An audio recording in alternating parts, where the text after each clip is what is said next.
Bom, estamos de volta, parte 2 então. E lembrando que na última parte a gente acabou com alguns elementos, né? Vendo como funcionava aquelas ligações. Agora eu vou te mostrar uma outra forma para que você não precise ficar mostrando todas as vezes os elétrons indo de um lado para o outro. A ideia é de você otimizar a montagem de um composto iônico, principalmente a partir dos íons. Então, como é que eu vou prever um composto iônico? Se eu sei quem é o cátion e quem é o ânion, eu te mostrei agora há pouco a ideia de você cruzar, né? Mostrar aqui, ó, a carga que estava para o cátion indo para o índice do ânion, o coeficiente do ânion, e a carga do ânion virando aqui, né, a atomicidade do cátion. Agora que eu sei que eu posso fazer essa carga, como saber esta carga de maneira rápida? Lembra lá da tabela periódica, aonde você viu cada uma das famílias. E para compostos iônicos, vocês podem usar isso daqui, gente. Em qualquer composto iônico, tá? Vocês podem usar esta ideia, que metal alcalino é mais 1, metal alcalino terroso é mais 2, metal do grupo 13 é mais 3. Elementos do grupo 15, grupo do nitrogênio, são menos 3, grupo dos calcogênios menos 2, halogênios menos 1. O hidrogênio numa ligação iônica, ele também vai valer menos 1, porque seria uma ligação dele com um metal. Então, o hidrogênio vai ganhar um elétron. Isso é chamado de hidreto, e você vai ver ainda lá no finalzinho do primeiro ano. Portanto, agora que eu sei essas possíveis cargas, eu posso montar o meu composto de uma maneira rápida. Imagina que eu quero montar um composto, vou pegar aqui, ó, entre dois elementos que eu não conheço de cabeça. Eu quero o estrôncio e eu quero o nitrogênio. Aí eu vou lá na tabela periódica e percebo que o estrôncio ele pertence aos metais alcalinos terrosos. E percebo que o nitrogênio ele pertence ao grupo 15, ao grupo do nitrogênio. Portanto, eu já posso direto dizer que a carga do estrôncio é mais 2 e a carga do nitrogênio é menos 3. Quando eu for aplicar a regra de escorregar, lembra que eu vou fazer isso? E aí eu vou dizer que o meu composto é o quê? SR3N2. E este é o composto formado entre o nitrogênio e o estrôncio. Beleza? Vamos ver mais um exemplo. E se não for um metal que tem NOx conhecido aqui desses? Se eu tiver um metal que ele está representado assim, ó, ferro mais 3, e eu quero ligar ele com o nitrogênio. Bom, eu acabei de ver que o nitrogênio era do grupo 15, então ele é menos 3. Reparem o seguinte, as cargas são iguais, então eu simplifico as cargas. E aí é como se tivesse 1 e 1. E aí vai ficar FeN. A ideia é só mostrar para vocês, gente, as possibilidades entre os compostos. Também posso pensar numa ideia onde, ao invés de simplesmente cortar tudo, eu só simplifico. Então, somente simplificando. Vamos lá para outro exemplo. Vou limpar a tela aí de novo. E agora a gente pega como outro exemplo isso aqui, ó. Que lindo, com sombra. Vamos apagar aqui. Nem faço ideia de como é que eu escrevi isso aqui com sombra. Apagar tudo. Então, eu quero agora pegar aqui, ó, por exemplo, o cromo mais 6 e o oxigênio. O oxigênio é no grupo 16, ou 6A, dos calcogênios. Então ele está aqui, ó. Quer dizer que a carga dele é menos 2. Se vocês olharem para o 2 e para o 6, são números múltiplos, são pares. Então eu posso simplificar, transformar em 3 e 1. E aí eu cruzo as cargas. Portanto, o composto que eu vou ter para o cromo 6 e o oxigênio é CrO3. Na prática, a gente sempre vai deixar igual o número de elétrons perdidos e recebidos. Se o cromo perdia 6 e cada oxigênio ganhava 2, eu preciso de 3 oxigênios para ganhar os 6 elétrons do cromo. Tá? Vamos apagar aqui. 2 exemplos, tá? Só para que vocês vejam. E, gente, por favor, tá? Lembrem, a gente acabou de fazer. Se as cargas forem múltiplas, nós temos obrigação de simplificar. Não é eu posso, é eu devo, tá? Ó, eu devo simplificar. Nada de, eu não vou simplificar. Não pode. Não existe escrever assim, ó. Ca2O2. O que existe é CaO. Os números são múltiplos, eu sou obrigado a simplificar. Aí seria o óxido de cálcio. Aí. Alguns compostos, alguns íons, têm nomes. Eu coloquei aqui para vocês uma tabela de ânions, os ânions importantes. É claro que não precisa decorar esses ânions, tá? Depois vocês vão aprender a dar nome para eles. Mas eu preciso, recebendo o nome do elemento, saber olhar para o íon aqui e montar a fórmula. Então, esses são os principais íons. A gente até pode, mais à frente, a gente vai fazer os íons auxiliares, né? Mas esses aqui são os principais ânions para a nomenclatura. Baseado neles, eu posso te dar o nome de um composto e perguntar a fórmula. Por exemplo, eu pergunto para você, quem é o cloreto de lítio? Para o cloreto de lítio, a primeira coisa que eu vou fazer é buscar onde é que está o lítio na tabela periódica. Lítio é metal alcalino. Bom, Li, se ele é metal alcalino, mais. E aí eu olho aqui na minha tabela de ânions, quem é o cloreto? Vou olhando, tá aqui, ó, cloreto. Cl-. Então, na hora de montar o composto, vai ficar o quê? Lembra de cruzar? As cargas são iguais, né? 1 e 1. Então, o nosso composto formado será o quê? LiCl, cloreto de lítio. Cuidado, galera. Na hora de escrever a fórmula do composto aqui, ó, tá? Na hora de escrever a fórmula do composto aqui, eu sempre escrevo primeiro o metal, depois o ametal. Lembra que quem doa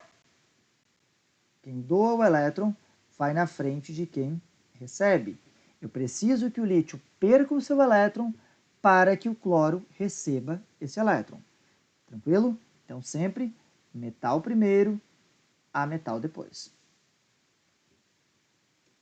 Então, vamos pegar alguns exemplos.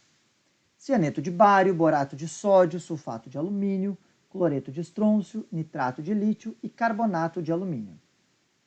Pausa o vídeo, como sempre, e tenta montar. Volta na tabela periódica, vê a família de cada um desses metais, vai ali no composto e na tabelinha anterior e pega o íon, o ânion que você tem e faz os compostos. A gente confere juntos em 2 segundinhos. Vamos dar uma olhada então. Cianeto, você deve ter pego ali na tabela anterior. Eu vou pegar os ânions, gente, e vou escrever eles em vermelho. Tá? O cianeto, você deve ter copiado ali a tabelinha, que é o Cn-. O borato, você deve ter copiado ali atrás, que é o BO3-3. O sulfato é o nosso SO4-2. O cloreto a gente acabou de usar ali atrás, né, no outro exemplo, Cl-. O nitrato é o NO3-. E o carbonato é o CO3-.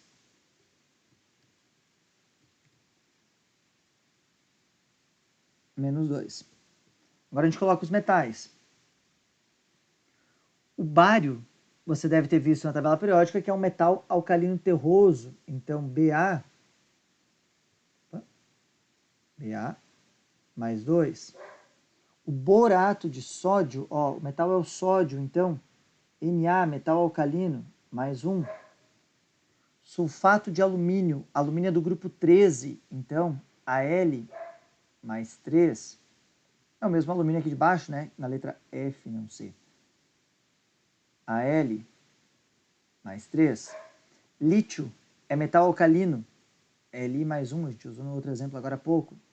E o estrôncio nós também usamos agora há pouco, é o Sr mais 2. Agora que eu tenho o cátion e o ânion, lembra que eu cruzo as cargas. Cruzando as cargas, o que eu vou ter de produto? Ba. Como eu tenho Cn duas vezes, eu abro parênteses, Cn2. Eu não escrevo C2N2, tá, gente? E também não escrevo Cn e o 2 do lado. Porque é todo o bloco vermelho ali, o cianeto, que tem que ter o 2. Aqui é a mesma coisa. 1 vem para cá, o 3 vem para frente. Então eu vou ter Na3, BO3. Sulfato de alumínio. Cruzo. Vou ter Al2, abro parênteses, SO4,3. Ou ainda, SrCl aqui, SrCl2. Lembra que isso aqui vai cruzar, né? Aqui. 1 e 1, eu até vou cruzar só para deixar representado. Eu vou ter o quê? LiNO3 e 3 e 2. O 3 vem para cá, o 2 vai para frente. Al2, abre parênteses, CO3, 3 vezes aí. E aí você tem todos os compostos com o gabarito. Gente, façam exemplos desses, tá? Peguem ali, ó, naquela tabelinha, outros nomes e testem, vão montando, vão brincando. Peguem metal alcalino, alcalino terroso. Escolhe cada um desses nomes e faça com metal alcalino terroso, com metal do grupo 13. Aí já tá bom. Vai ter feito vários compostos para reconhecer.